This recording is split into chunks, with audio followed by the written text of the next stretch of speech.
예수께서 이 말씀을 하시고 제자들과 함께 기드론 시내 건너편으로 나가시니 그곳에 동산이 있는데 제자들과 함께 들어가시니라. 그곳은 가끔 예수께서 제자들과 모이시는 곳이므로 예수를 파는 유다도 그곳을 알더라. 유다가 군대와 대제사장들과 바리새인들에게서 얻은 아랫사람들을 데리고 등과 횃불과 무기를 가지고 그리로 오는지라.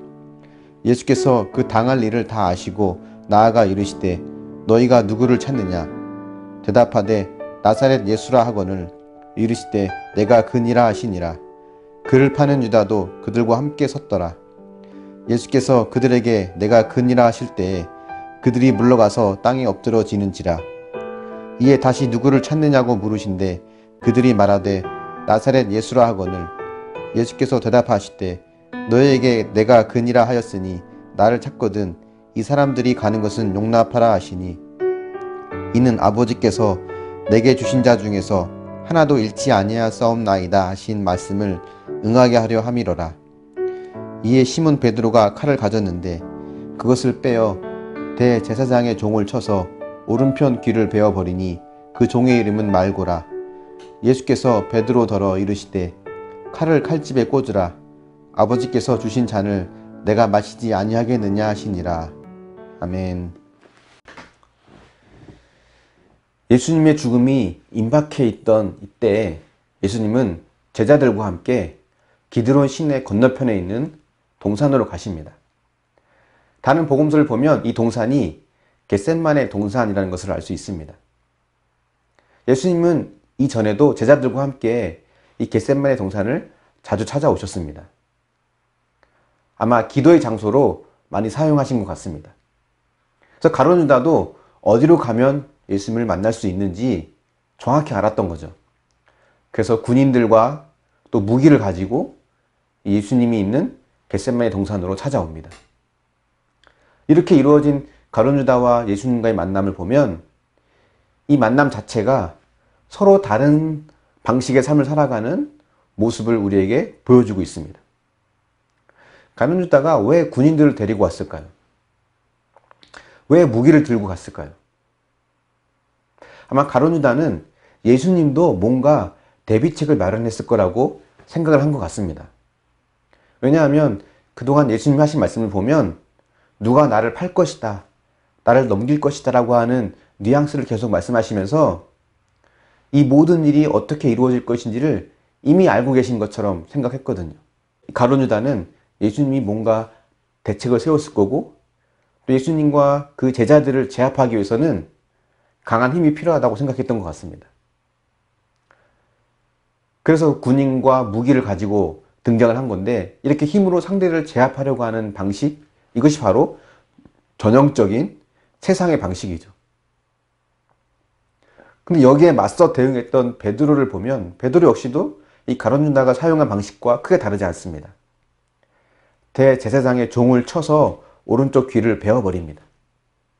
우리 성경에는 종이라고 되어 있지만 원래 정확한 이 원어의 의미는 수석 보좌관 정도라고 볼 수 있습니다. 그러니까 예수님을 잡으려고 했던 그 무리 중 가장 우두머리격인 사람이라고 할 수 있죠. 베드로는 그 우두머리격인 사람의 귀를 베어버림으로 인해서 그 사람이 더 이상 성전에서 봉사할 수 없게 만들고 그렇게 그들을 무력화시키려고 했던 겁니다. 예수님을 지키고 싶은 마음으로 향한 행동이지만 하는 방식은 가룟 유다와 크게 다르지 않았다는 겁니다. 예수님은 어떤가요? 예수님이 왜 제자들과 겟셋마네 동산으로 가셨을까요? 물론 기도하러 가신 건 맞습니다.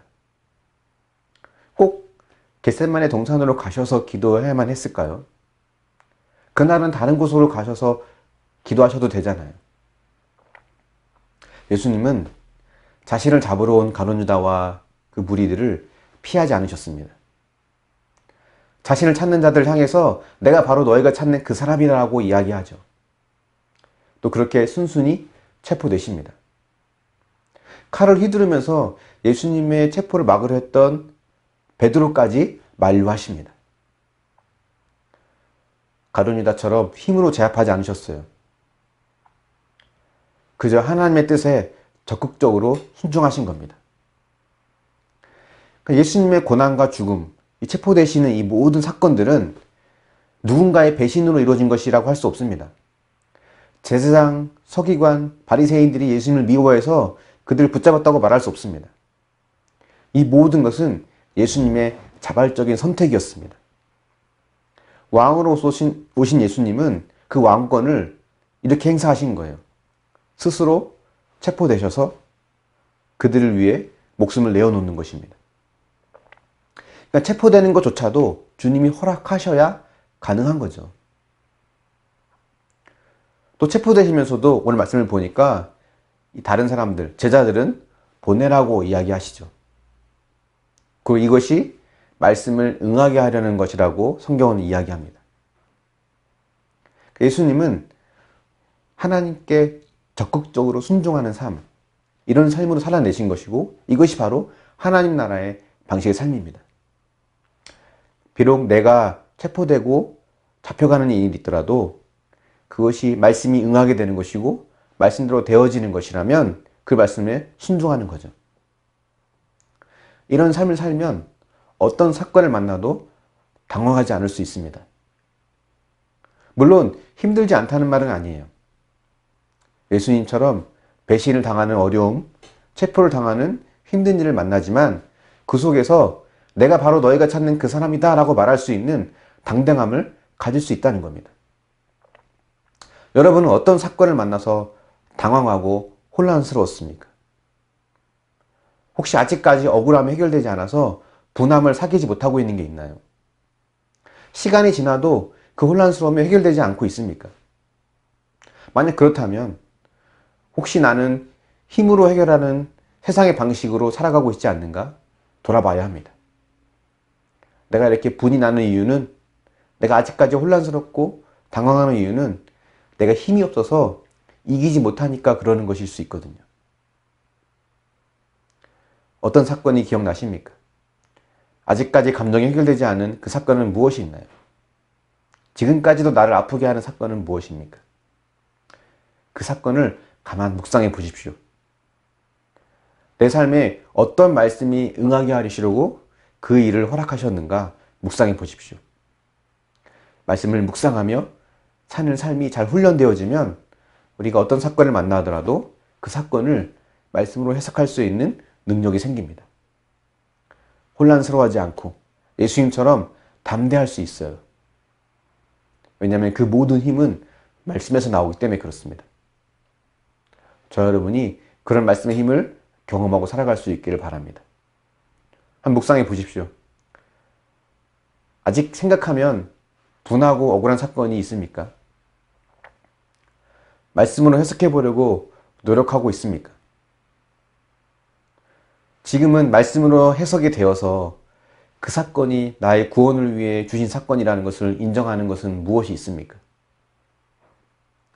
우리가 이 말씀들을 한번 기억하고 묵상하면서 오늘 하루 하나님이 주시는 말씀에 순종하는 저와 여러분이 될 수 있기를 예수님의 이름으로 축원합니다. 사랑의 하나님, 때로는 살면서 우리 가운데 내가 원치 않은 일을 경험할 때도 있음을 고백합니다. 하지만 그 속에서 하나님의 능력을 경험하길 원합니다. 예수님이 보여주신 것처럼 담대할 수 있는 마음이 우리 가운데 있게 하여 주시옵소서.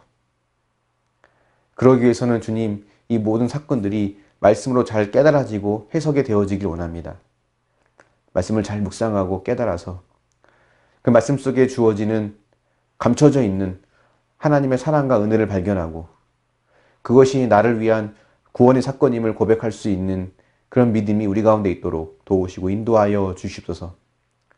날마다 묵상하는 훈련이 잘 되어지고 그 묵상을 통해서 하나님의 기쁘신 뜻을 깨닫고 그 뜻에 순종할 수 있는 우리 모두가 되게 하여 주시옵소서.